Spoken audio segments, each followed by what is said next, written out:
ఇంకా స్టార్ట్ చేద్దామా? నావేమో పెద్దగానే ఉన్నాయి, మధ్యలో పెడతామంటే వాడిది చీమలా ఉంది. కావాలా డార్లింగ్?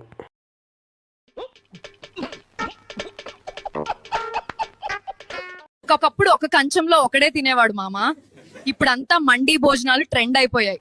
నీ కంచంలో ఎంతమంది తింటున్నారు? అది పసికోన కాదు, కసికోన. అందరిని మనవాళ్ళు అని ఎప్పటికీ అనుకోకు, ఎందుకంటే నీ సొంత తమ్ముడే కూడా వేరే వాళ్ళ కోసమే లేస్తాడు. నీ చెల్లి కూడా వేరే వాళ్ళ గురించే చూస్తుంది, అది కూడా తెలుసుకో. చెరుక్కట్టే ఎంత దొడ్డుగా ఉన్న పొక్కలోకి వెళ్ళాక రసం కార్చాల్సింది. నీకు కార్చారా ఏంటి? టెన్షన్ పడక మామ, ప్లీజ్ కూల్గా ఆలోచిద్దాం రా. నా బాయ్ ఫ్రెండ్ నీ పొలం ఎన్ని ఎకరాలు ఉంది అని అడిగాడు. ఎన్ని ఎకరాలు అనేది ముఖ్యం కాదురా, దాన్ని తడిపే దమ్ము నీలో ఉండాలి అన్న. నువ్వు రెడీ అంటే ఎందరో క్యూలో ఉన్నారు.